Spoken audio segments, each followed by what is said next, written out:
सुंदरा अशी सुंदरा साज सजवून आली आली आली आली ग आली.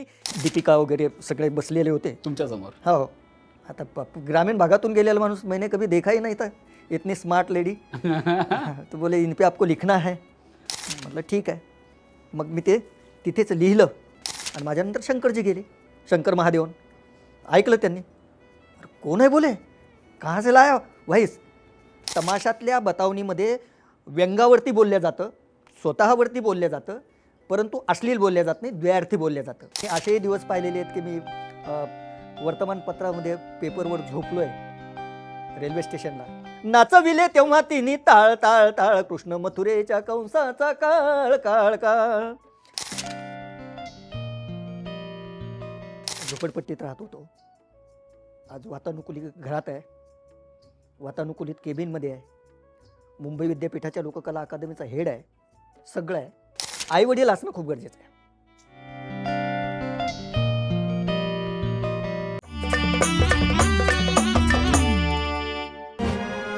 Legacy starts when together the undone is done. PNG Jewelers. Legacy is our biggest gold. नमस्कार. PNG प्रस्तुत फोकवारीमध्ये तुम्हा सगळ्यांचं खूप खूप स्वागत.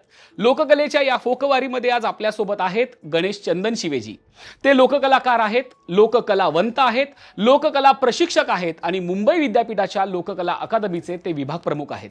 भेटूया गणेशजी चंदन शिवे यांना. सर, तुमचं खूप खूप स्वागत राजश्री मराठीवर.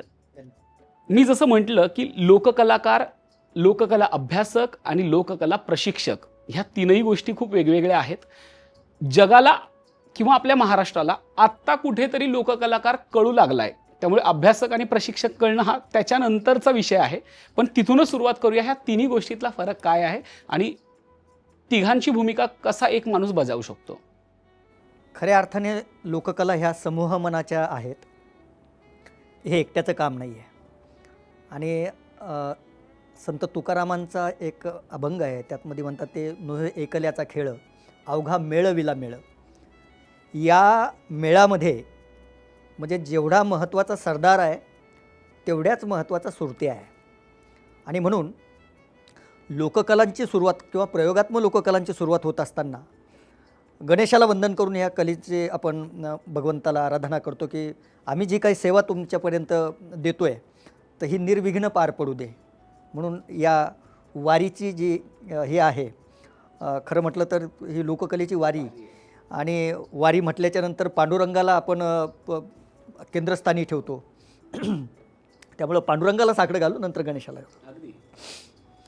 अलंकापुरी पुण्यभूमी पवित्र, तिथे नांदतो ज्ञान राजा सुपात्र.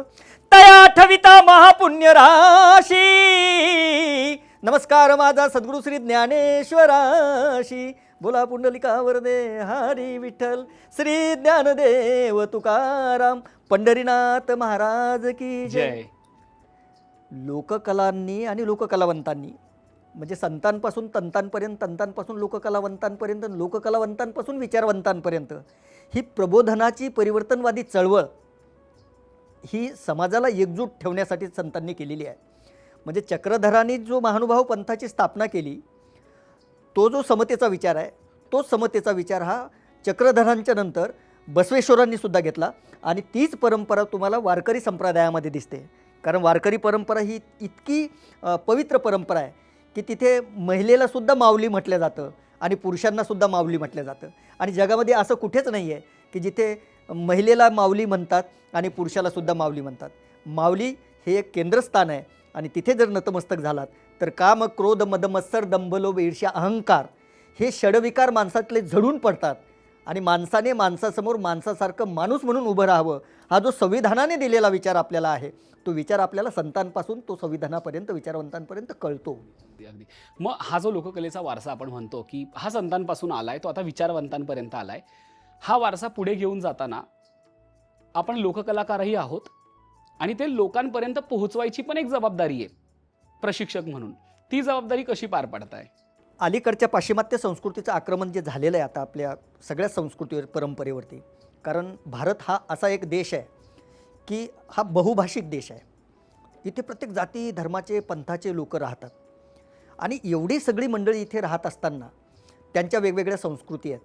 म्हणजे इथे प्रत्येक 12 कोसावर भाषा बदलते. जशी भाषा बदलते तसा भाषेचा लहेजा बदलतो. जसा भाषेचा लहेजा बदलतो तशा इथल्या यात्रा जत्रा उत्सव महोत्सव बदलताना आपण पाहतो. म्हणजे जर तुम्ही एकीकडे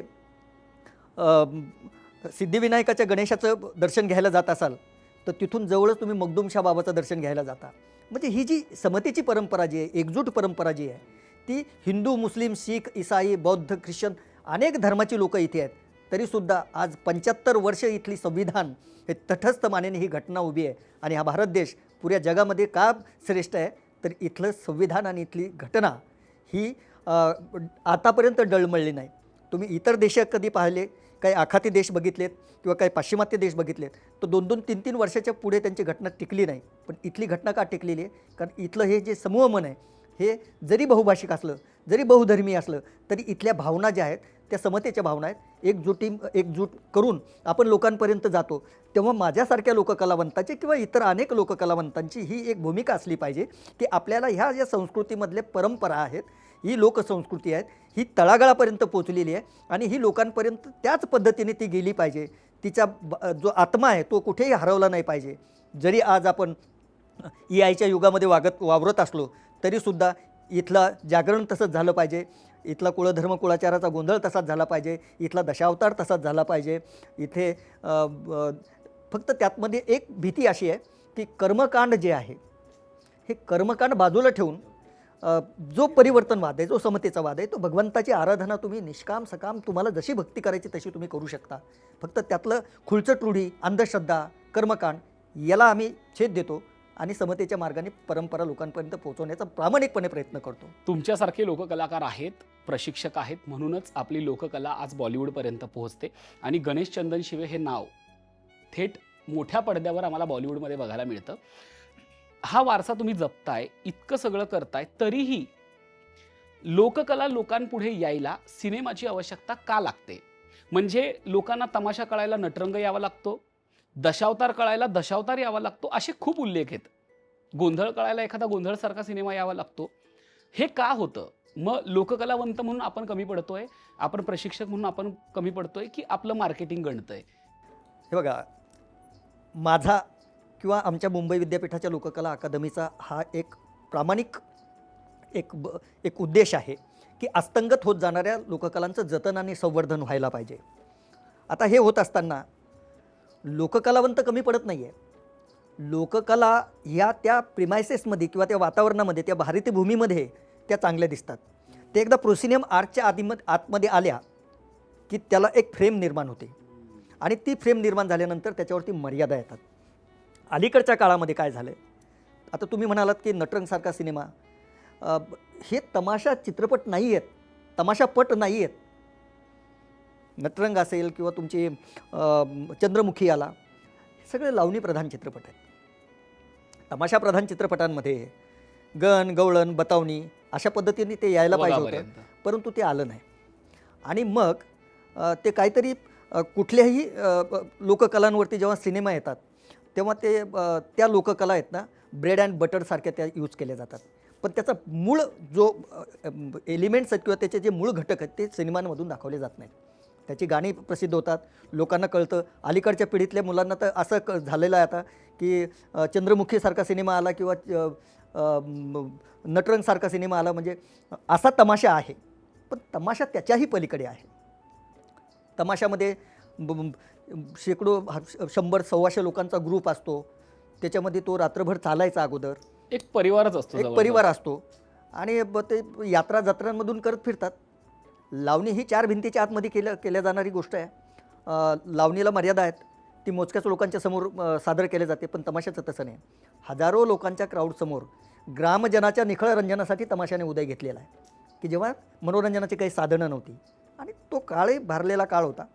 त्या काळात म्हणजे 80च्या दशकापर्यंत तुम्हाला प्युअर तमाशा पाहता येत होता. 80पर्यंत तुम्ही म्हणजे तमाशाची परंपरा सुरू झाली 17व्या शतकाच्या उत्तरार्धात आणि 18व्या शतकाच्या पूर्वार्धात. म्हणजे पेशवाईच्या काळामध्ये शाहीर राम जोशी, शाहीर प्रभाकर, शाहीर अनंत फंदे, शाहीर सगन भाऊ, शाहीर परसराम या सगळ्या शाहिरांना राजश्रय मिळाला. तर हे सगळे कीर्तनकार शाहीर होते. त्यातले 2 शाहीर तर विठ्ठलाचे निस्सिम भक्त होते. एक वर्दी परशुराम म्हणत असतात आणि दुसरे सगन भाऊ, हे मुस्लिम समाजाचे शिकलगार समाजाचा शाहीर, परंतु तो विठ्ठलाची भक्ती करत होता आणि विठ्ठलांवरती कीर्तन करायचा. अशा शाहिरांना जेव्हा राजश्रय मिळाला तेव्हा त्यांनी आध्यात्मिक जो तमाशा होता तो आध्यात्मिक तमाशा आख्यानक रूपाने मांडण्याचा प्रयत्न केला आणि त्याला शृंगारिक बाज दिला.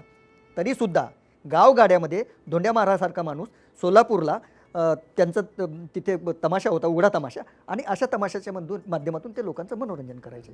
आत्ता एक तुम्ही खूप सुंदर उल्लेख केला की 2 शाहीर हे मुस्लिम समाजाचे असून ते विठ्ठलाचे निस्सिम भक्त होते. एक शाहीर सगन भाऊ आत्ताच्या समाजाने मुस्लिम शाहीर स्वीकारला असता का? स्वीकारलाय. तुम्हाला सांगतो, राजू बाबा शेख मुस्लिम समाजाचे असून सुद्धा त्यांनी विठ्ठलाची भक्ती केली मरेपर्यंत. त्यांना भारत सरकारच्या संगीत नाटक अकॅडमीने पुरस्कार दिला. आता एक माझा मित्र आहे आझाद नयकवडी, तो छत्रपती शिवाजी महाराजांचा पोवाडा गातोय, चांगल्या पद्धतीने तो प्रस्तुत करतोय. दिल्लीला आज त्याने पथावरती तिथे जाऊन त्याच्या विद्यार्थ्यांनी तो पोवाडा तिथे सादर केला आणि तो शिवशाहीर आहे. त्याच्यानंतर हमीद सय्यद नावाचा एक नवीन भारुडकार पोरगा आहे. अशी बरीच लोक आहे. जैतून बी आहे. अनेक मुस्लिम लोक. शाहीर अमर शेखांनी छत्रपती शिवाजी महाराजांचा पोवाडा केला. तुम्ही कुठल्या धर्माच्या आहात याला महत्त्व नाही आहे, पण तुमची स्वीकारण्याची मानसिकता असणं खूप गरजेची आहे आजच्या काळामध्ये. आणि आज जसा जसा माणूस शिक्षित होत चाललेला आहे, जसे जसे आम्ही आगेकूच करत आहोत, तसे तसे आपल्याकडे जातीयवाद हा फोपावत चाललेला आहे आणि त्यामुळे आपलाच माणूस आपल्यापासून दुरावत चाललेला आहे. कोण हिंदू कोण मुस्लिम, अरे आम्ही माणसं आहोत. कारण संविधानाने आम्हाला सांगितलं आहे की विथ द पीपल, आम्ही भारतीय आहोत. मी एकटा भारतीय नाही, आम्ही सगळे भारतीय आहोत. तर मग त्या भारतात राहणारी जी लोक आहेत ती मराठी भाषा बोलणारे आहेत, महाराष्ट्रात राहणारे आहेत, म्हणून तो माणूस जो आहे तो महाराष्ट्रीयन आहे, मराठी माणूस आहे, आपला माणूस आहे. हा जो समतेचा नारा आहे हा आपल्या लोककलेने दिलेला आहे. तमाशा असेल, गणगवळण, भारूड असेल, संत परंपरा असेल, आपण सगळीकडे हा समानता हेच आपला मूळ गाभा आहे, म्हणून आपण सगळा सकल समाज एकत्र घेऊन चालतोय. मग इतकं सगळं करत असताना सुद्धा तमाशा का मागे पडला, तमाशा का बदनाम झाला, त्याची काय कारणं तुम्हाला सापडलीत इतक्या वर्षाचा अभ्यास करताना, PhD करताना? असं आहे की तमाशा हा आध्यात्मिक कलगीतुऱ्याचा, म्हणजे शिव आणि शक्ती या परंपरेतून भेदिक कौन गात गात तमाशा उभा राहिलेला आहे. तमाशाचे उल्लेख नाथांच्या भारुडात सुद्धा आलेले आहेत की दुनिया में बडे बडे हुन्नेर बडे बडे तमाशे लगे. बराबर आहे. तमाशा हा मूळ शब्द महाराष्ट्रीयन नाही आहे, तो अरबी आहे. तो अरबीतून पारसीत, पारसीतून उर्दूत, उर्दूतून मराठीत येऊन रूढ झाला. या तमाशाला महाराष्ट्रामध्ये खेळ किंवा गंमत म्हटलं जायचं की आज कुणाची गंमत येणार आहे, आज कुणाचा खेळ येणार आहे, वगैरे वगैरे. आणि असा हा तमाशा हा इतक्या, कारण तमाशाने फक्त लोकांचं मनोरंजन केलेलं नाही आहे, तर भारतीय स्वातंत्र्याच्या लढ्यात तमाशाचं योगदान आहे.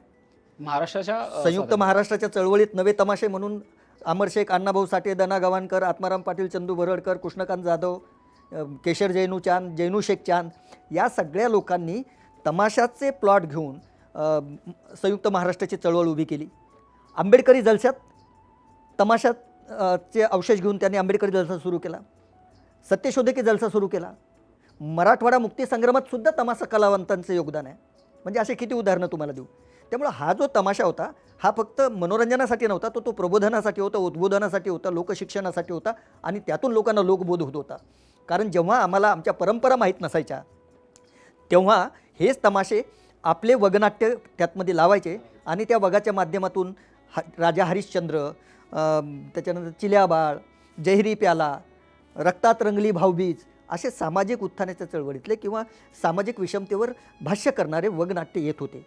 म्हणजे 80च्या दशकामध्ये जेव्हा इंदिरा गांधींचं त्यांचं निधन झालं तर त्यावरती गणपतराव हिमाने चिंचणीकर या तमाशा कलावंतांनी स्वतःचा तमाशा सर्कशीचा तंबू घेतला, तो फिरता रंगमंच त्यांनी केला आणि त्यावरती त्यांनी जन्माला ये इंदिरा पुन्हा हे वगनाट्य आणलं. आणि मला असं वाटतं की त्या वगाच्या खूप म्हणजे काय त्या वगाविषयी खूप बोललं जातं. हो. अक्षर सांगितलं जातं की तो वग बघताना लोक रडायचे आणि वगैरे, म्हणजे तो एक लोकांच्या जिव्हाळ्याचा विषय झाला होता. मग तेच मी मगाशी म्हटलं की ही सगळी इतकी परंपरा आहे की ज्या परंपरेकडे आपण मान वर करून बघू शकतो. मग ही बदनामीचं गालबोट कुठं लागलं? मग हे असं का झालं की तमाशा हा शब्दच लोकांना उच्चारायला लाज वाटू लागली? मुळामध्ये कसं आहे ना, मौखिक परंपरेने एखाद्याच्या बद्दल जर तुम्ही कधी वाईट बोललात, तुम्ही त्या माणसाला ओळखतही नाही आणि तुम्ही त्याच्याबद्दल म्हणजे मी तुम्हाला त्याच्याबद्दल वाईट बोललो, तर तुमच्या मनामध्ये त्याच्याबद्दलच्या भावना काय निर्माण होतील? अरे तो वाईट आहे. पण जोपर्यंत तुम्ही तो बघणार नाही, जोपर्यंत त्या माणसाला तुम्ही अनुभवणार नाही, तोपर्यंत तो वाईट कसा? तमाशाच्या बाबतीत हेच झालं की कुणी तर म्हणजे ते चित्रपटांमधून ते दाखवलं जायचं की कुणीतरी पाटील कुणीतरी गावामध्ये गेला, मग त्या बाईच्या तो नादी लागला, मग त्या बाईने त्याचे पैसे वाचले, मग तो पाटील भिकेला लागला. मग जर हे असं असतं तर विठाबाईसारखी बाई की जिला राष्ट्रपती पुरस्कार आहे, अशी बाई आपल्या वार्धक्याच्या काळामध्ये मेडिसिनसाठी कशी झुरून मेली असती हो? तिचे तर पेट्रोल पंप असायला पाहिजे होते सगळीकडे. खरं आहे. हं? आणि हे कारण आहेत. तमाशा संपलेला नाही आहे. जशी जशी या भूमीवरती स्थित्यंतरं आली तशी तशी तमाशाने आपली कूस बदललेली आहे. अगोदर फक्त तमाशामध्ये गण गवळण एवढंच व्हायचं किंवा काही टाकण्या व्हायच्या, काही शिलकार व्हायचे, काही कटाव व्हायचे, काही वैदिक कवनं व्हायचे. नंतर तमाशामध्ये उमाबाबा सावळजकरांच्या यांनी मोहना बटावसारखा वग आला. म्हणजे ओघाने येणाऱ्या गोष्टी म्हणजे वग, त्याला पुढे वगनाट्य म्हटलं गेलं. आता 1843मध्ये जशी ही नाटकं आली, सीता स्वयंवर आलं, शारदा आली, त्याच्या पुढे किर्लोस्कर, भावे, गोबदेवल ही सगळी मंडळी, म्हणजे देवलांनी सुद्धा सामाजिक विषमतेवर बोललेलं आहे की शारदासारखं नाटक त्या काळामध्ये, म्हणजे काळ मोठा वाईट होता की लहान वयातल्या मुलींचं लग्न पाळण्यातच लावून दिलं जात होतं. तर त्या शारदासारख्या प्लॉटवरती गोबदेवल त्या काळात म्हणतात की म्हातारा इतका नाव घे पाऊनशे वैमान, लग्न अजूनी लहान दंताजीचे ठाणे उठले नन्ना म्हणते मान, त्याचे कंबर करी कमान, त्याच्या डोईवर टक्कल छान. म्हणजे 75 वर्षाचा म्हातारा असून सुद्धा शारदे तो लग्नासाठी लहान आहे आणि तू त्याच्याबरोबर लग्न करणार आहे. आता अशा शारदेचं जर लग्न त्या काळामध्ये अशा माणसाबरोबर होत असेल आणि त्याच्या पुढे 10 वर्षांनी म्हणा, 15 वर्षांनी म्हणा, 105 वर्षांनी म्हणा, काय वय जगेल तो वारल्याच्या नंतर त्या मुलीवर किती त्याचा विपरीत परिणाम होईल, तिच्या म्हणजे सगळ्या संसाराचा सत्यानाश होऊन जाईल. आणि म्हणून महात्मा फुलेंनी सुद्धा ती चळवळ उभी केली होती. म्हणजे नाटककार असतील, कलावंत असतील, समाजसुधारक असतील, यांनी समाजाला कसा तुम्ही प्रगतीच्या मार्गाने आणि पॉझिटिव्ह विचार करावा की म्हणजे शारीरिक याच्यामध्ये सुद्धा त्यावरती अन्याय अत्याचार होता कामा नये, हा असे संदेश नाटकांमधून दिले गेले. पण मग थोडं उघडपणे बोलायचं झालं तर जेव्हा तमाशा येतो किंवा लावणी येते तेव्हा थेट अश्लीलतेवर बोललं जातं की तमाशा हा अश्लील असतो, लावणी ही थोडीशी अश्लील असते किंवा त्यातले जे संवाद असतात. खरंच जे तमाशात जो पारंपरिक तमाशा जो आपल्या गावाकडे होतो त्यातले जे संवाद असतात, जी बतावणी असते, जी गंमत असते, त्याला खरंच अश्लील म्हणावं का किंवा तिथे जे होतं ते तिथली गरज आहे का? सांगतो तुम्हाला. पूर्वी तमाशामध्ये स्त्रिया काम करत नसायच्या, पुरुषच काम करत असायचे. आणि पुरुषाने पुरुष पुरुषाबरोबर बोलत असेल तर त्याला धरबंध नसायचा. मुळामध्ये ही जी बतावणी आहे हिचा जन्म कुठं झाला? बडोद्याला. परशुरामाचा शिष्य भवानी तेली हा बडोदा सरकारमध्ये तिथे राणी साहेबांच्या समोर यांनी शिमग्याचा तमाशा करायला हे लोक गेले. आता बडोदा आणि महाराष्ट्र खरं म्हटलं तरी ह्या कृष्णा कोयनेसारख्या जुळ्या बहिणी आहेत, एकदम बॉर्डरवरती आहे. त्यामुळे बडोद्यामध्ये जी गुजराती बोलली जाते ती मराठी मिश्रित गुजराती बोलली जाते, बडोदा अहमदाबाद बडोदापर्यंत. आता तिथे गेले, आता त्यांच्यामध्ये आपल्याकडे शिवी आहे, गांडाबाई, आपल्याकडे हसतात लोक असं म्हटलं तर, पण तिकडे हसत नाहीत, तो जिवलग आहे. किंवा तिकडे म्हणतात की भाभीने पुची जिओ, म्हणजे जाऊन वहिनींना विचारा. आपल्याकडे लोक असतील ना, अशा पद्धतीची बतावणी तिथून जन्माला आली. बाकेराव गुजराती मिश्रित मराठीमध्ये तिथे बोलायचा प्रयत्न सुरू केला त्यांनी आणि लोकांमध्ये हास्यात पिकला. आता असं हसवायचं असेल तर तमाशातल्या बतावणीमध्ये व्यंगावरती बोलल्या जातं, स्वतःवरती बोलल्या जातं, परंतु अश्लील बोलल्या जात नाही, द्वयार्थी बोलल्या जातं. करेक्ट. श्लील आणि अश्लील हे कोणी ठरवायचं? अरे ती बहुजनांची कला आहे, बहुजनांसाठी ते त्यांच्या भाषेतच त्यांना तिकडे बोलणार ना. आता ढेकूळ घेऊन कुत्र्याला मारलं. मुंबईत कुठं ढेकळं आहेत? आहेत का मेट्रोपॉलिटन सिटीमध्ये ढेकळं? ढेकूळ तिथल्याच माणसाला कळेल. किंवा आता एक बतावणी आहे की बाबा काय रे रामराम मित्रा रामराम, आता तुझी आई कोणी ठेवली? तू समोरचं म्हणतो तुझ्या तोंडाला काय हाड आहे का जिभीला? हां, काय पण बोलतो का? अरे आता तुम्ही दोघं भाऊ, बरोबर आहे, दोघांचंही प्रेम तेवढंच आईवरती. मोठा म्हणत होतं माझ्याकडे ठेवायचं आणि तू म्हणत होतं माझ्याकडे ठेवायचं, म्हणून विचारलं की तुझी आई कोणी ठेवली. अशा पद्धतीच्या त्या बतावण्या होत्या, त्या अश्लील नव्हत्या. करेक्ट, बरोबर आहे. आता सांगताना लोक सांगतात की त्यामध्ये खूप अश्लील बोलल्या जातं, ते अश्लील आहे, तर ते अश्लील नाही आहे. विपर्यास त्याचा खूप मोठ्या प्रमाणात केला झाला. गेला आणि तमाशाला गालबोट लागलं. गालबोट लागलं. तमाशाने सुद्धा ह्या चित्रपटांचं अनुकरण केलं. चित्रपटांची गीतं, म्हणजे एक सिनेमा आला होता डॉक्टर जब्बार पटेलांचा, एक होता विदूषक, अप्रतिम चित्रपट, की त्यामध्ये जी मांडणी केलेली आहे ती तमाशाला धरून आहे. ती तमाशाला धरून आहे, ती लावणीला धरून आहे, म्हणजे दोन्ही त्यांनी बॅलन्स केले. तर अरे तमाशाचा कृष्ण म्हणजे मी पाहिलेले तमासगीर मोठे पांडुरंग मुळे मांजरवाडीकर, तुकाराम खेडकर, चंद्रकांत ढवळपुरीकर, गणपतराव हिमानी चिंचणीकर, त्याच्यानंतर भिका भीमा सांगवीकर, आनंद महाजन, हरिभाऊ आणवीकर, असे कित्येक नावं मी तुम्हाला सांगू शकतो. हिरामन बडे नगरकर, हरिभाऊ बडे नगरकर, या सगळ्या लोकांनी तो तमाशा त्या काळापर्यंत जपला. आणि हे जपत असताना लोकांना हसवता त्यांनी आपले जे धार्मिक पौराणिक धर्मग्रंथांमधले जे काही विषय आहेत ते विषय मांडण्याचा तमाशामधून प्रयत्न केला. आपण तमाशावरती बऱ्यापैकी बोलतोय. या तमाशातल्या आणि खूप कमी लोकांना माहिती आहे की गणेश चंदनशिवे आज गीतकार असले, बॉलिवूडमध्ये असले तरी कुठेतरी तुमची नाळ त्या तमाशात आहे, म्हणून ही आत्मीयता आहे. मग असं नाही का वाटलं लहान असताना की घरात तमाशाचा वारसा होता, आपण तो तमाशाचा वारसा पुढे घेऊन जाऊया? मी तेच करतोय ना आज, फक्त शिक्षणाच्या माध्यमातून, शिक्षणाच्या सादरीकरणाच्या माध्यमातून, चित्रपटांच्या माध्यमातून. तुम्ही मला एक चांगला प्रश्न केला की का चित्रपटांना गरज वाटते की लोककला घेतल्या पाहिजे. बाजीराव आला माझा, बाजीराव मस्तानीमध्ये ते गाणं मी हे केलं, तर ती आहे तमाशातली टाकणी. ज्या ज्या सिनेमांमधून मी गातो किंवा मी लिहितो त्या सिनेमामध्ये त्या लोककलेचा आत्मा मी हरू देत नाही. म्हणजे तुम्ही माझा चौर्य नावाचा सिनेमा पाहिला असेल, त्यातला गोंधळ बघितला असेल. आता आरपार नावाचा सिनेमा आला, त्यातला गोंधळ पाहिला असेल. तुम्ही बाजीराव मस्तानी पाहिला असेल, त्यातलं ते टाकणी पाहिली असेल. किंवा मस्का नावाचा सिनेमा पाहिला असेल, त्याचं बया नावाचं गाणं माझं तुम्ही पाहिलं असेल. किंवा अनुराग कश्यपचा शैतान नावाचा चित्रपट पाहिला असेल, त्यातमधलं तुम्ही पिंट्याची हंडी पाहिली असेल. म्हणजे मराठी अस्मिता, मराठी गाणं, मराठी लोकपरंपरा ही चित्रपटाच्या माध्यमातून गेल्याच्या नंतर मला परदेशात लोक ओळखायला लागली. अरे वो आपने गाय आहे क्या, ते तुम्ही गायलं आहे का? म्हणजे शकीरा पण आपल्याबरोबर काम करते आता. हे तेच कारण आहे. म्हणून या अस्तंगत होत जाणाऱ्या लोककलांना आजच्या काळामध्ये जसं तुम्हाला ही तुम्ही वारी करताय, म्हणजे या माध्यमातून जशी लोककला लोकांपर्यंत पोहोचणार आहे, तशीच मोठ्या पडद्यावर तर ती आली प्युअर, तर ती जगभर पसरते.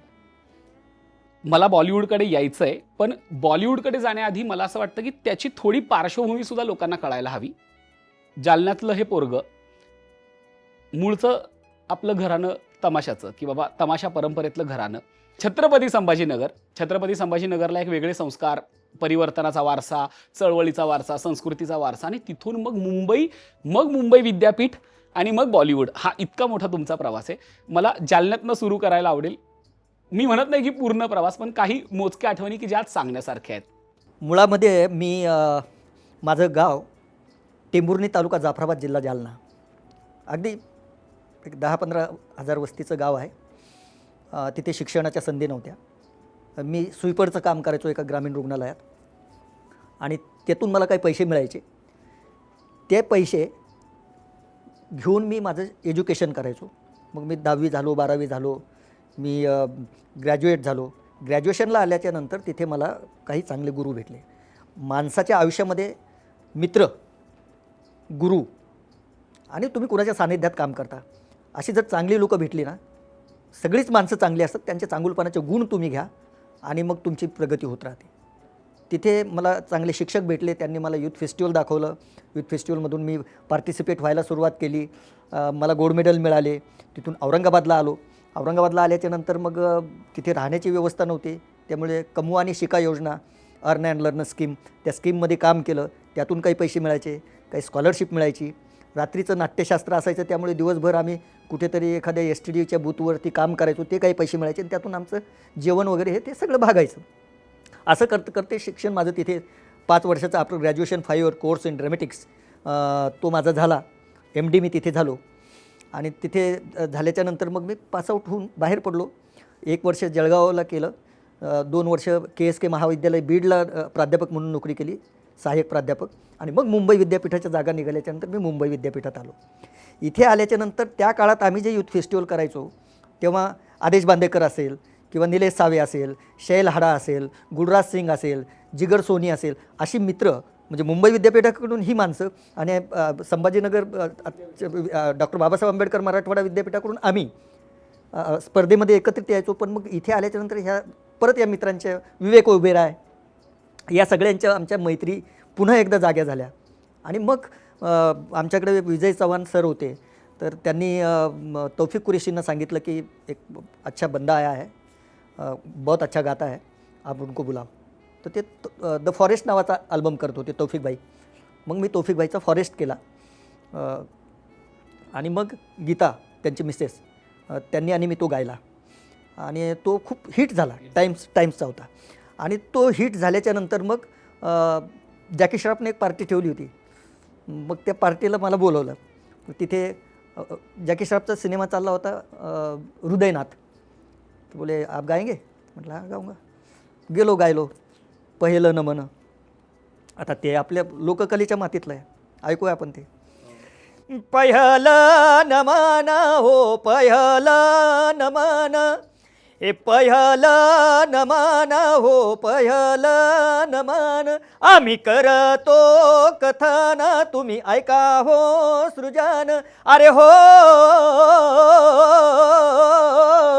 पहिलं नमन करून वंदन, इडा मांडून इडा गावाला, इडा देवाला, इडा पाटला, इडा मंडळीला, आम्ही करतो कथन तुम्ही ऐका हो सृजन. आणि मग जाकी दादा एकदम खुश, बिडू बिडू म्हणून. मग जाकी दादांनी माझं नाव, त्यांचा काहीतरी फोन झाला यांच्याबरोबर, रणजित बरोड बरोबर, सितारा देवीचे चिरंजीव, त्यांचा एक निर्वाणा नावाचा स्टुडिओ आहे याला महालक्ष्मीला ब्रिज खाली. मग मला त्यांनी बोलवलं, तेव्हा शैतान मिळाला. आणि मग तो थोडंसं हिट झालं आणि प्रत्येक गाणं माझं हिट होत गेलं. आणि मग गुलराज सिंगचं नाव मी घेतलं तुम्हाला. तो 2012मध्ये मग आदिराज गणराज नावाचा अल्बम करत होता. आणि त्यांनी म्हणे चंदन भाऊ आपको एक गाना गाने का है, गाना किसके साथ में गाने का ये मैं नहीं बताऊंगा, लेकिन आप आने का. मग त्याचा ऑडिओ बॅरेज नावाचा स्टुडिओ आहे अंधेरीला, जुहूला. गेलो मी तिथे. गेलो, माझं गाणं मी डब केलं, मी निघून आलो. आणि माझ्यानंतर शंकरजी गेले, शंकर महादेवन. ऐकलं त्यांनी. अरे कौन है बोले, कहाँ से लाया वाइस? बोले ऐसा ऐसा एक टीचर है हमारा, मेरा फ्रेंड है कॉलेज टाइम का. आणि नाही बुलाव उनको. मी अंधेरी स्टेशनला आलेलो, मला परत बोलवलं शंकरजींनी, और अभी साथ में गाएंगे. म्हणजे जे तेव्हापासूनचं बाउंडिंग झालं आहे तर ते आत्तापर्यंत, म्हणजे शंकरजी मला जगभर फिरतात घेऊन. माय कंट्री माय म्युझिक हे आमचं कॉन्सर्ट आहे आता 3-4 तारखेला, ते इथे आहे अंबानीच्या तिथे. तर अशा पद्धतीने मग एकदा नाव मिळालं. मग माझा मित्र शैल हाडा याला माहिती झालं. आणि संजय लीला भन्साळींना हा बाजीराव करायचा होता. मग त्यांनी शैलला सांगितलं. मग शैलचा फोन मला आला की आप प्रोडक्शन हाउस में आइए और फिर आपके भन्साळी साहब के साथ में मुलाकात करके देते हैं. बोला ठीक है. गेलो. बोले क्या आता है आपको? मतलब मैं मराठी फोक गाता हूँ. बोले हाँ हमको मराठी ही चाहिए. तो मग ते असे दीपिका वगैरे सगळे बसलेले होते तुमच्यासमोर. हो. आता ग्रामीण भागातून गेलेला माणूस, मैंने कभी देखा ही नहीं था इतनी स्मार्ट लेडी. तो बोले इन पे आपको लिखना है. म्हटलं ठीक आहे. मग मी ते तिथेच लिहिलं आणि तिथेच गायलं आणि ते लॉक झालं. मला असं वाटतं की खऱ्या अर्थानं गणेश चंदन शिवे यांच्या आयुष्याला कलाटणी दिली ते म्हणजे मस्तानीनं. आज मस्तानी जेव्हा येते त्याच्या आधी जो आवाज येतो, म्हणजे मस्तानीच्या आधी तुम्ही येता, तुमचा आवाज येतो. मला असं वाटतं की या मुलाखतीला काय म्हणतात की त्या पदाशिवाय पूर्णत्व येणार नाहीये. मस्तानी झालं पाहिजे. नभतुनी आली अप्सरा, हे नभतुनी आली अप्सरा, अशी सुंदरा साज सजवून आली आली आली आली ग आली. केसमधी माळला गजरा, लोकांच्या नजरा खिळल्या तिच्यावर. आली ग आली दुनियाची प्यारी तू, आगनारी हरणी ग, आगनारी सुंदरा. आली ग आली महारानी ग आली. जिजीर जिजीर जी नजर जो तेरी लागे, मैं दीवानी हो गई, मैं दीवानी, हा दीवानी मस्तानी हो गई. जेव्हा हा मातीतला आवाज, हा मातीतला माणूस बॉलिवूडमध्ये जातो तेव्हा नेमकं काय मिळतं? प्रतिष्ठा मिळते का? पैसे मिळतात का? इज्जत मिळते का? नेमकं काय होतं बॉलिवूडमध्ये गेल्यावर? आणि हे जेव्हा सगळं ऐकलं तेव्हा संजयजींची काय प्रतिक्रिया होती, दीपिकाजींची काय प्रतिक्रिया होती, तेही ऐकायचं आहे. प्रतिष्ठा ही तुमच्या प्रतिभेवर अवलंबून असते आणि ज्यांच्याकडे प्रतिभा असते त्यांना प्रतिष्ठा आपोआप मिळत वा. असते. तुम्ही अपेक्षा करू नये कोणाकडून की मला लोकांनी मोठं म्हणावं. तुमची उंची तुम्ही तेवढी वाढवून ठेवली पाहिजे. लोक तुम्हाला सुख जवळ करतात. जुहूला सनी देओलचा स्टुडिओ आहे. तिथे मला विशेष बोलवलं गेलं बाजीरावच्या स्क्रीनिंगसाठी आणि बॉलिवूडमधले बरीच मंडळी तिथे आली होती. म्हणजे कसं आहे की जी मोठी माणसं आहेत ना ती मनाने सुद्धा मोठी असतात. स्वतः रणवीर सिंग लोकांना ओळख करून देत होता माझी. वो आपको पता है किसने गाया है? वो मराठी ये बंदे ने गाया है, बरोबर आहे. किंवा भन्साळीजी किंवा दीपिका, लोक जवळ घेऊन मला फोटो काढत होते आणि लोकांना कळलं की हा इतका न्यूट्रल माणूस आहे. आपल्याला काही लवलेश नाही, काही मला काही म्हणजे हेच नव्हतं त्याचं की मी आज खूप खुश आहे. कारण मी असेही दिवस पाहिलेले आहेत की मी वर्तमानपत्रामध्ये पेपरवर झोपलो आहे रेल्वे स्टेशनला आणि असेही दिवस पाहिलेले आहेत की मी 7 स्टार हॉटेलमध्ये झोपलो आहे. त्यामुळं मला ना गरिबीची लाज आहे ना श्रीमंतीचा माज आहे, असं आहे. तुम्ही म्हणालात की रेल्वे स्टेशनवरती मी पेपर टाकून राहिलो आहे. खरं तर हे 18विश्व दारिद्र्य अनेक लोककलावंतांच्या वाट्याला आलेलं आहे. मग हे दारिद्र्य भोगून सुद्धा लोककलाकार आज हे सगळं यश मिळवलं. आज डोळ्यात पाणी आहे तुमच्या. आज काय आठवतंय? आज मुंबई विद्यापीठाच्या खुर्चीवर आहात. आज अजय अतुल असतील, बॉलिवूड असेल, प्रत्येकाला गणेश चंदन शिवे नाव माहीत आहे. हा प्रवास सोपा नाहीये. आज का डोळ्यात पाणी आहे? काय आठवलंय आज?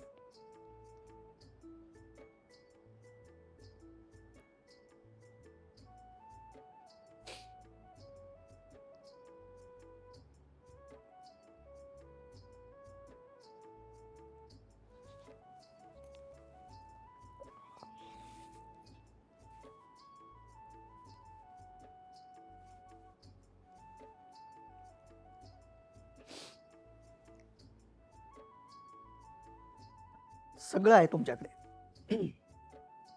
पैसा आहे, झोपडपट्टीत राहत होतो, आज वातानुकूलित घरात आहे, वातानुकूलित केबिनमध्ये आहे, मुंबई विद्यापीठाच्या लोककला अकादमीचा हेड आहे, सगळं आहे. सुंदर बायको आहे, 2 सुंदर मुलं आहेत. आई वडील असणं खूप गरजेचं आहे. हल्ली काय झालेलं आहे की आपण जसे जसे नोकरी पाण्यावाले होतो किंवा मोठ्या ठिकाणी जातो तेव्हा आईवडिलांना आपण वृद्धाश्रमात ठेवतो आणि आपली बायको, आपली मुलं आणि आपलंच तेवढाच संसार एवढा विचार करतो. आज माझे आईवडील असणं खूप गरजेचे होते. त्यांची आवश्यकता मला आज खरंच जाणवते. म्हणून एक सिनेमा आला होता मस्का की नाही चौर्य. तर त्याच्यात शंकरराव धामणीकरांचं एक गाणं देवा वाचून सुनर, त्याची हुक मला लिहायला लावली अगोदरची आणि नंतर धामणीकरांचं ते गाणं जसंच्या तसं आम्ही तिथे ते ठेवलं. तर मी ती एक ओळ जी हे केली ना तर ती लोकांच्या मनाला इतकी भिडते. देवा माया अरे माया अरे माया माय बाप, म्हणजे आपले देव आपले आई वडील आहेत. देवा वाचून सुन ग माझं झुरतंय मन, देवा वाचून देऊळ सुन, ज्या घरात आई वडील नाही आहेत काय कामाचं घर आहे.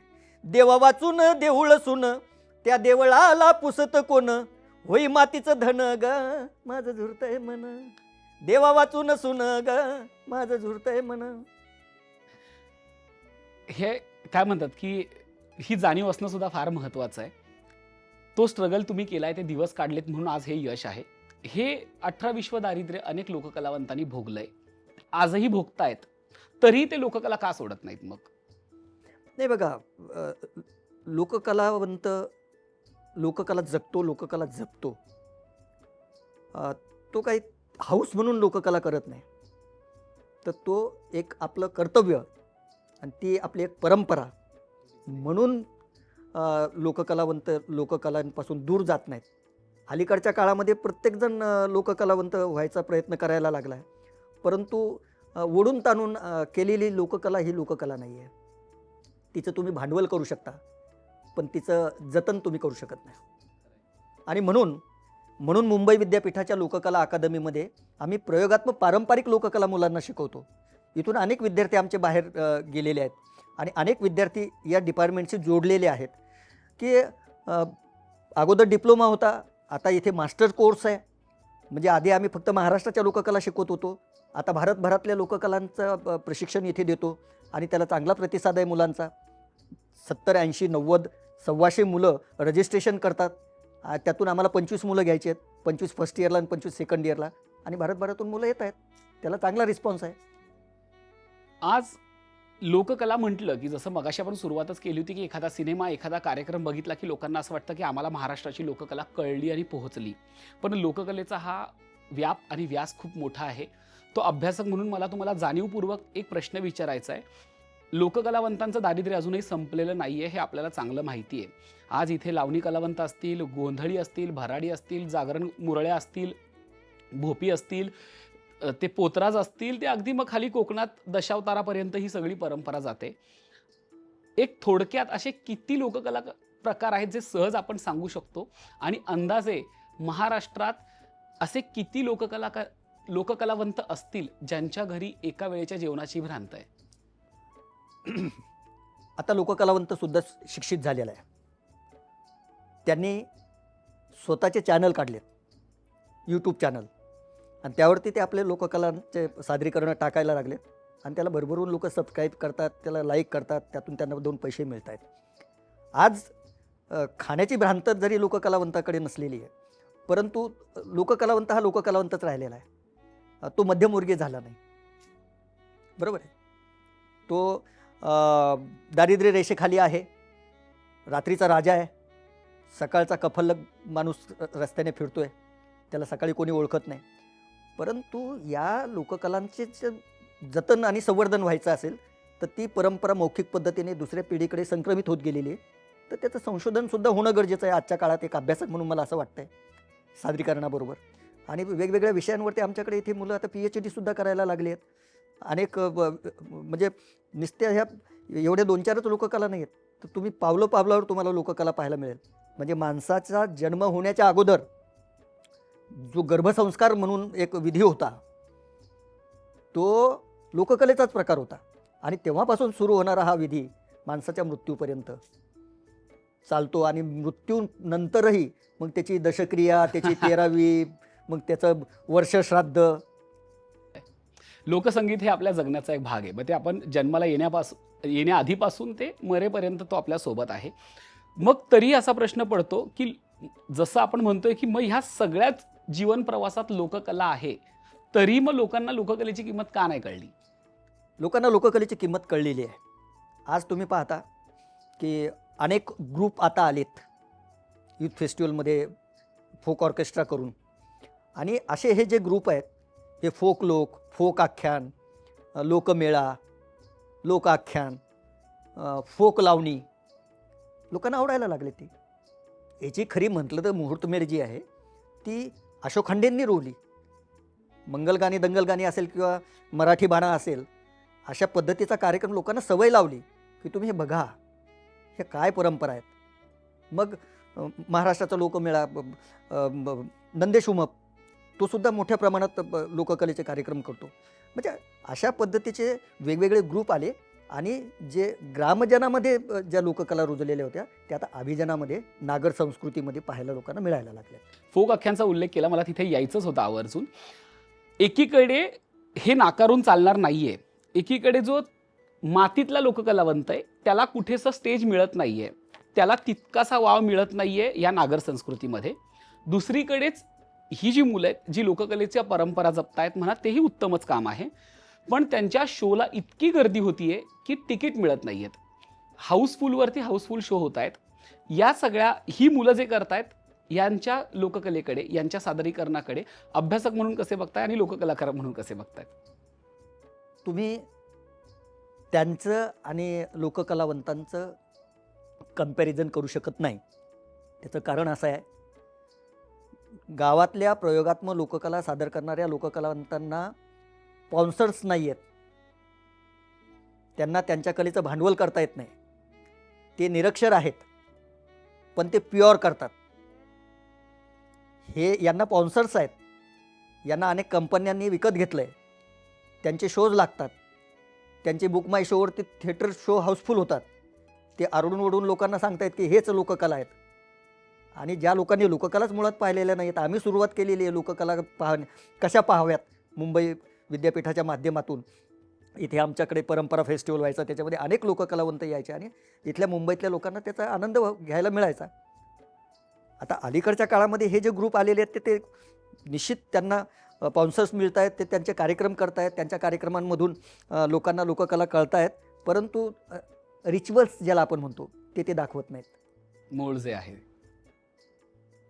विधी, गोंधळ हा विधिनाट्याचा प्रकार आहे. ते जे गोंधळ करतायत किंवा ते जे येडाईचं गाणं गात आहेत ते लोकप्रिय गाणं गात आहेत. लोक नाही, पारंपरिक लोकगीत गात नाहीत. म्हणजे लोकगीतांचं जर आपण त्याची फोड जर केली तर जे परंपरेने चालत आलेलं आहे ते लोकगीत, आणि जे लोकांच्या समोर लोकप्रिय झालं लोकप्रिय गीत. इतक्या लोककला शिकवताय, आवडती लोककला कुठली निवडता येईल का? नाही, असं नाही.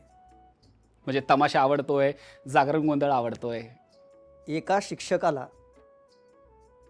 हे सांगून चालणार नाही की माझी याच्यात मास्टरी आहे, या सगळ्याच कलांमध्ये माझी मास्टरी आहे आणि मला ह्या सगळ्या कला अवगत करून त्याचं साहित्य लोकांना शिकवायचं आहे, विद्यार्थ्यांना शिकवायचं आहे, तर त्याच्या मुळापर्यंत तुम्हाला गेलं पाहिजे. मग एक विषय घेऊन तुम्ही नाही शिकू शकत की हेच माझं स्पेशलायझेशन आहे. हे जे मेकॅनिझम आहे लोककलेचं हे इतकं मोठं आहे, एका पहाडा एवढं, आणि ते माझ्यासमोर खूप मोठं आव्हान आहे खरं म्हटलं तर आजच्या या जागतिकीकरणाच्या युगामध्ये आणि एआयच्या युगामध्ये टिकवणं आणि वाढवणं. आणि वाढवणं. पण तरी सुद्धा झोपेतनं उठवलं आणि सांगितलं की एखादं पद म्हणून दाखवा, तरी कुठलं पद म्हणून दाखवाल? गोंधळातलं, तमाशातलं, लावणीतलं कुठलं पद म्हणून दाखवाल? कुठलंही, कशात तुम्ही सांगा की तुम्ही यातलं. तरी पण जिव्हाळ्याचा विषय काय आहे? नाही, असा जिव्हाळ्याचा विषय तू मला कोड्यात पकडायला लागला तर माझा जिव्हाळा हा तमाशा कृष्ण आहे. वा वा वा. कृष्ण हा लोकदैवत संप्रदायातला देव आहे, जरी तो वैष्णवपंथी असला तरी. तो कृष्णाच्या अनेक गवळणी त्या हाळीच्या आहेत, तक्रारीच्या आहेत, विनवणीच्या आहेत, आणि अशा या गवळणींमध्ये एक चांगली गवळण नाडिले. अगदी. मी फक्त इथे 2 मिनिटं तोडतो तुम्हाला. एकीकडे आपण जेव्हा परमेश्वराचं नाव घेतो, श्रीकृष्णाचं नाव घेतो, तेव्हा आपल्याकडे एक असा बावळी केला जातो, तो परमेश्वर आहे, अमकं आहे, तमकं आहे, आपण त्याला एका वेगळ्या उंचीवरून बघायला लागतो. पण तोच श्रीकृष्ण जेव्हा आपल्या तमाशात येतो तेव्हा तो त्या गवळणीचा मित्र होतो, मुलगा होतो, नातू होतो, तिचा प्रियकर होतो, आणि मग तो अरे तुरे आणि तो एक नातं निर्माण होतं. तर हे एक आपलं एक वेगळेपण गवळणीचं मला असं वाटतं, ते तुम्ही थोडं सांगा आणि मग आपण नाडिले ग. काय आहे, तमाशातला कृष्ण जो आहे तो नटखट आहे. तमाशामध्ये क्रीडा दाखवल्या जातात, तमाशातल्या कृष्णाच्या क्रीडा दाखवल्या जातात, आणि संतांनी ज्या गवळणी लिहिल्यात त्या गवळणींमध्ये त्या गवळणींमध्ये कृष्णाच्या लीला दाखवल्या जातात. आता इथे क्रीडा ज्या आहेत, काय क्रीडा आहेत, तर दह्या दुधाचे माठ घेऊन 16 सहस्त्र गवळ्याच्या नारी मथुरेच्या बाजाराला चालल्याच्या नंतर तो कृष्ण त्यांचं वाट अडवतो आणि त्यांचे माठ फोडतो. बस एवढंच काम आहे. पण जेव्हा तो कृष्ण जेव्हा त्याचा स्वतःचा परिचय त्या लोकांना देतो, गवळणींना, तेव्हा तो त्याचं दैवरूपामध्ये तो येतो. तेव्हा त्याची थट्टा केली जात नाही. मुळामध्ये तो काही तमाशात मोरपीस लावून येत नाही. मी असा हरिभाऊ अन्वीकर नावाचा तमासगीर पाहिलेला आहे की ते गॉगल लावून, पांढरं धोतर, पांढरा सदरावरती आणि हातामध्ये पिला हत्ती सिगारेट, त्या काळातलं ते पीत कृष्ण यायचा आणि तो कृष्ण त्या गवळणींची वाटा उडायचा. हे कशामुळे होतं की तो कृष्ण लोकांचा कृष्ण आहे. हो, तेव्हा त्याला देव पण नाही आहे. जेव्हा तो स्वतःचा परिचय त्या वसुदेव सुतम देवम कंस चानुर्य मर्ददम देवकी परमानंदनम कृष्ण वंदे जगद्गुरु, जेव्हा तो त्याच्या मूळ रूपामध्ये येतो तेव्हा तो कृष्ण देव म्हणून लोकांच्या समोर येतो. कृष्णाकडे जाण्याआधी तमाशातली एक टाकणी कृष्णाची आणि मग कृष्णाची नाडी लेकर. मिगनंद यशोदेचा बाळ बाळ बाळ, कृष्ण मथुरेच्या कंसाचा काळ काळ काळ, आगासुर मारिला. आता ह्या सगळ्या क्रीडा आहेत. बगासुर चिरिला हा, नाचविले तेव्हा तिन्ही ताळ ताळ ताळ, कृष्ण मथुरेच्या कंसाचा काळ काळ काळ. मिगनंद यशोदेचा बाळ बाळ बाळ, कृष्ण मथुरेच्या कंसाचा काळ काळ काळ. कवी करावी चवताळी, खडी भरावी नवताळी हा, पठ्ठेबापुराव कवीची नवी टक्क साळ साळ, कृष्ण मथुरेच्या कंसाचा काळ काळ काळ. म्हणजे अशा पद्धतीचे शब्द, काय प्रतिभा असतील त्या शायरांमध्ये. या शायरांनी हे जे लिहिलंय तर त्याचं देवत्व सिद्ध करण्यासाठी कृष्णाचं त्यांनी ते लिहिलेलं आहे. त्यामुळे कृष्णाची लेकराची थट्टा होते. कृष्ण जेव्हा देवरूपात येतो तेव्हा देवाची थट्टा केली जात नाही. आणि म्हणून त्या कृष्णाने काय केलं, ती म्हणते की हा कृष्ण आहे ना बाई, काळा आहे. दुसऱ्या गवळणीला म्हणते, म्हणे काळा आहे. म्हणे हो, मला तो आवडत नाही. तेवढ्यात कृष्ण तिकडून ऐकतो. कृष्ण म्हणतो मी काळा आहे, माझ्या काळ्याचा महिमा सांगू तुम्हाला. ते म्हणते सांग. आवड तुम्हा नाही काळ्याची हो, आवड तुम्हा नाही काळ्याची, केसाचा रंग के काळा. आवड तुम्हा नाही काळ्याची, गोऱ्या गालावरचा तिळ, तिळाचा रंग के काळा. आवड तुम्हा नाही काळ्याची, सख्याची माळ गळी घाली, मण्याचा रंग के काळा. आवड तुम्हा नाही काळ्याची. या एवढ्या सगळ्या गोष्टी तुमच्या सौंदर्यामध्ये भर घालता. ज्या धन्याची मंगळसूत्र तुम्ही गळ्यात घालता त्या माळीचा कलर काळा आहे ना. तुम्ही तुमचं सौंदर्य खुलवता आणि परत मला तुम्ही काळा म्हणता. तुमची खोडी काढीन.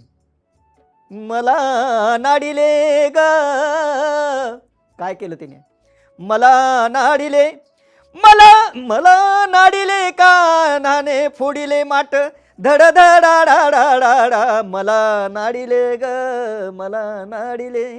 येता जाता नीत उभा मथुरेवरी, चित्त ठेवूनी तो गिरधारी. येता जाता नीत उभा मथुरेवरी. ह्या झिली आहेत, ह्या टाकण्या आहेत. या अशा पद्धतीने तो तमाशा रात्रभर चालायचा, तांबडं फुटेपर्यंत. परत सकाळी हाजरीला जायचे. ह्या सगळ्या तमाशा परंपरेत किंवा लोक परंपरेत खूप सुंदर शब्दरचना आहेत की ज्यांचा आपण आता ठाव सुद्धा घेऊ शकत नाही, आपण तिथपर्यंत पोहोचू सुद्धा शकत नाही, अशा पद्धतीचं लोककलावंतांनी लिहून ठेवलंय. मग आता ही प्रतिभा कुठे गेली आहे? आत्ताची मुलं फक्त रिदमवरती का खेळतायत?